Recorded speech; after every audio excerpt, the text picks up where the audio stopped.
కొనిరావుపేట మండలం సుద్దాల గ్రామంలో రైతులు విద్యుత్ సమస్యలతో తీవ్ర ఇబ్బందులు ఎదుర్కొంటున్నారు. గ్రామంలో కొనసాగుతున్న లో వోల్టేజ్ సమస్య కారణంగా వ్యవసాయ పనులు అంతరాయం కలుగుతున్నాయని రైతులు వాపోతున్నారు. సంబంధిత శాఖలోని ఏఈ నిర్లక్ష్యం వల్ల గత 13 నెలలుగా అవసరమైన విద్యుత్ పనులు పూర్తి కాకపోవడంతో సమస్య మరింత తీవ్రమైందని రైతులు ఆరోపిస్తున్నారు. లో వోల్టేజ్ కారణంగా పలుమార్లు మోటార్లు కాలిపోవడంతో రైతులకు ఆర్థిక నష్టాలు వాటిల్లుతున్నాయి. ఈ విషయమై పలుమార్లు ఫిర్యాదులు చేసినప్పటికీ ఏఈ లైనింగ్ ఇన్స్పెక్టర్ స్పందించకపోవడంపై రైతులు తీవ్ర ఆగ్రహం వ్యక్తం చేస్తున్నారు. వెంటనే సమస్యను పరిష్కరించి నాణ్యమైన విద్యుత్ సరఫరా కల్పించాలని రైతులు సెస్ అధికారులను డిమాండ్ చేస్తున్నారు. ట్రాన్స్ఫార్మర్కు కూడా ఏది డబ్బులు చెల్లించి వీడికి సంవత్సరం అవుతుంది. ఇప్పటి వరకు కూడా ఏఈ గారు కానీ లైన్ ఇన్స్పెక్టర్ కానీ ఇక్కడ ఉన్న హెల్పర్ కానీ వీళ్ళకు న్యాయం చేసే విధంగా లేకపోవడం చాలా బాధాకరం. ఏఈ గారు నిన్న ఫోన్ చేసి మాట్లాడితే ఆమె ప్రజలకు ప్రభుత్వానికి వ్యవహారం చేసినావు, నువ్వు ప్రభుత్వానికి బండి తెచ్చే విధంగా ఉండాలి కానీ ప్రభుత్వానికి మచ్చ తెచ్చే విధంగా నువ్వు ఉండడం ఇది సరైన పద్ధతి కాదు. ఈ రైతులకు న్యాయం చేసే విధంగా ఇప్పటికైనా నువ్వు ఉండాలి. ఈ సమస్యను మా ఎమ్మెల్యే గారి దృష్టికి తీసుకుపోయి అవసరమైతే కలెక్టర్ గారి దృష్టికి తీసుకుపోయి సమస్య సాల్వ్ చేస్తామని ఈ రైతుల పక్షాన మేము కోరుకుంటున్నాం. మేము ఖచ్చితంగా ఈ పనిని రేపు అవసరమైతే ఇది ప్రజావాణిలో ఇచ్చి కలెక్టర్ గారిని వేడుకొని సీనన్న గారిని వేడుకొని ఈ సమస్య సాల్వ్ చేసుకుంటామని కోరుకుంటున్నాం. రాజన్న సిరిసిల్ల జిల్లా కొనిరావుపేట మండలం సుద్దాల గ్రామం రైతులు ఈరోజు వోల్టేజ్ ఎక్కువ ఉందని చెప్పి గతంలో ట్రాన్స్ఫార్మర్ ఉండే అక్కడ ఉన్నటువంటి హెల్పర్ ఏఈ గారు ఉండి వోల్టేజ్ ఎక్కువ ఉంది, ఎక్కువ కరెంటు ఆగుతలేదని చెప్పి ఫీజు వైర్ కొట్టేస్తుందని చెప్పి ఈ రైతుల దృష్టికి తీసుకొస్తే రైతులందరూ కూడా కలిసి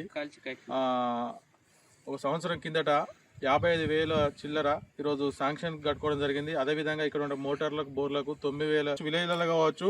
మేము ఒక్కటే చెప్తున్నాం ఎస్ఎస్ఐ గారికి, రైతుల పక్షాన ఇంత వివక్ష చూపెట్టద్దు. ఎందుకంటే ఈరోజు రైతే రాజు, రైతు ఉంటేనే ఈరోజు సమాజంలో ఉన్నటువంటి మనకు ఒక బుక్క దొరుకుతుంది. కాబట్టి ఇక్కడ ఉన్నటువంటి 9 మంది రైతులు, ఇక్కడ ఉన్నటువంటి అందరు రైతులు కలిసి శాంక్షన్ ఇచ్చుకున్నారు కాబట్టి ప్రత్యక్షంగా డబ్బులు కట్టుకున్నారు. కాబట్టి మీరు వెంటనే శాంక్షన్ ఇవ్వాలి. లేని ఎమ్మెల్యే గారి దృష్టికి తీసుకెళ్తాం, అధికారుల దృష్టికి తీసుకెళ్తాము.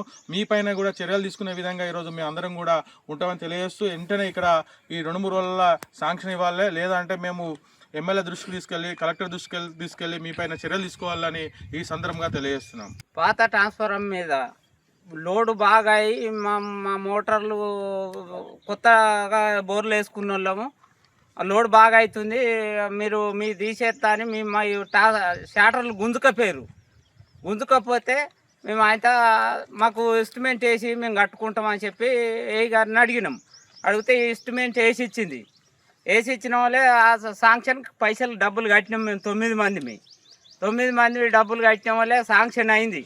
శాంక్షన్ అయిన వాళ్ళే మళ్ళీ పిలిచింది మమ్మల్ని, ట్రాన్స్ఫర్కి శాంక్షన్ కట్టాలి మీరు మళ్ళీ పైసలు అంటే మేము మళ్ళా మా దగ్గర లేకపోతే వేరే ఒక రైతు 55,000 అప్పు తీసుకొని మా దగ్గర లోన్ లేక ఆ ట్రాన్స్ఫార్మర్ మీద లోన్ లేక కాలిపోతున్నాయని మేము శాంక్షన్ కట్టుకుంటుంది. సంవత్సరం అయ్యే మేము కట్టి 13 నెల వరకే మీకు మొత్తం లేటి గుంజిస్తా అన్నది. ఇప్పటికీ గుంజించలేదు, సాల్ చేసులేదు. మాది మొన్న నా మోటార్ కాలిపోయింది, 7,000 రూపాయలు అయినాయి. ఇట్లా మేము శాంక్షన్ కట్టిన 3 సార్లు కాలిపోయింది నాది. మా వాళ్ళది 3 సార్లు కాలిపోయింది, వాళ్ళది 1 సారి కాలిపోయింది, వాళ్ళది 2 సార్లు కాలిపోయింది. ఇట్లా మేము మోటార్లకే పెడుతున్నాం. ఈ శాంక్షన్ కట్టి కూడా మోటార్లకు పెడుతున్నాం. నువ్వు ఇట్లా మోటార్ కాలిపోతున్నాయని మేడానికి ఫోన్ చేస్తే నువ్వు ఎవరికి చెప్పుకోపో అంటుంది మమ్మల్ని.